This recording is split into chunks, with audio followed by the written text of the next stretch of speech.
Hello friends, आज हम अपना कुछ नया स्टार्ट कर रहे हैं और वो नया क्या है? Basic concept of nature of electricity. ठीक है, एकदम बेसिक है। ठीक है, तो चलिए हम स्टार्ट करते हैं। ठीक है, तो सबसे पहले हम समझते हैं कि एटम क्या होता है। ठीक है, सबसे पहले हम समझते हैं कि एटम्स क्या होता है। तो एटम कुछ नहीं होता है, एटम्स कुछ नहीं होता है।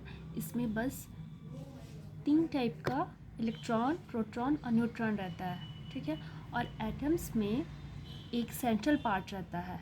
एटम्स में एक सेंट्रल पार्ट रहता है, उसको हम लोग क्या बोलते हैं? उसको हम लोग न्यूक्लियस बोलते हैं। ठीक है, और न्यूक्लियस के चारों ओर, ठीक है, डिफरेंट डिफरेंट क्लास में, कक्षा में कुछ इलेक्ट्रॉन्स मूव करते रहता है। ठीक, और जो साइज होता है न्यूक्लियस का, इसका जो साइज होता है वो बहुत ही स्मॉल होता है। तो इसका साइज कितना होता है? ठीक है, जो न्यूक्लियस का साइज रहता है वो बहुत कम रहता है। तो किससे कम रहता है? वो इस पूरे एटम में, देखिए न्यूक्लियस कितना छोटा सा है। ठीक है, तो न्यूक्लियस का जो साइज होगा ऑब्वियसली बहुत कम होगा। ठीक, तो साइज जो होता है न्यूक्लियस का वो बहुत ही कम होता है। और जो न्यूक्लियस रहता है इसमें क्या होता है? तो इसमें न्यूट्रॉन होता है और प्रोटॉन होता है।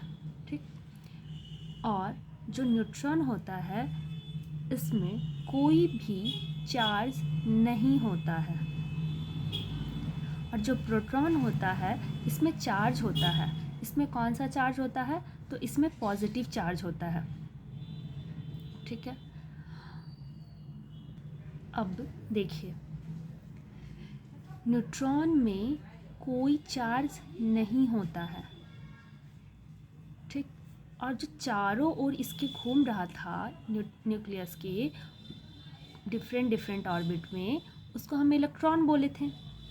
ठीक है, इलेक्ट्रॉन में चार्ज होता है निगेटिव। ठीक, न्यूट्रॉन में चार्ज नहीं होता।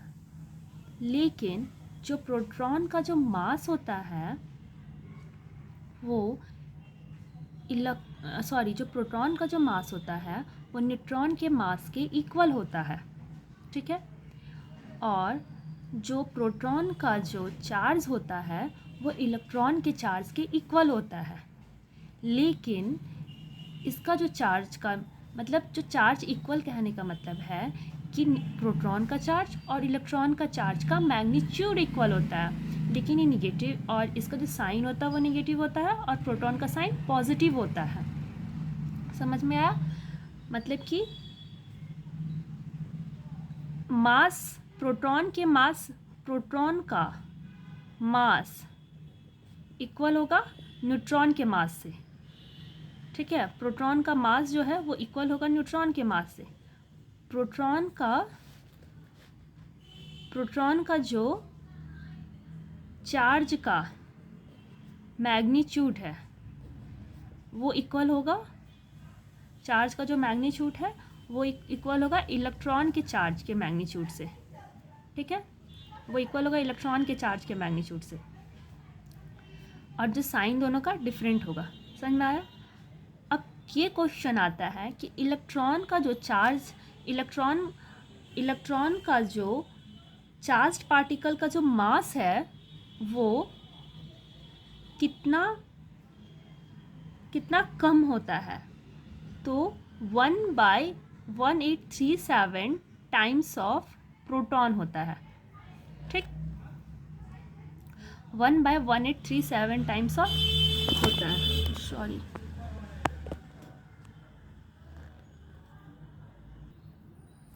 मतलब कि प्रोटॉन का मास इलेक्ट्रॉन के मास से ज़्यादा है।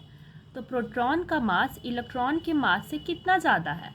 तो 1837 टाइम्स ऑफ इलेक्ट्रॉन के मास से प्रोटॉन का मास ज़्यादा है। ठीक है,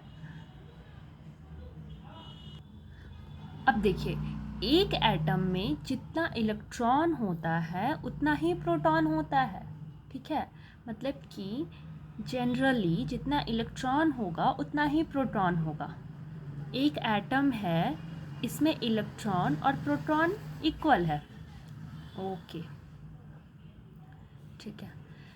तो अभी हम देखें, दोनों का मास तो इक्वल नहीं होता है, लेकिन दोनों का क्या होता है, चार्ज जो होता है वो इक्वल होता है, चार्ज का जो मैग्नीट्यूड होता है, और चार्ज का मैग्नीट्यूड बस इक्वल होता है, और इसमें निगेटिव होता है, इसमें पॉजिटिव होता है।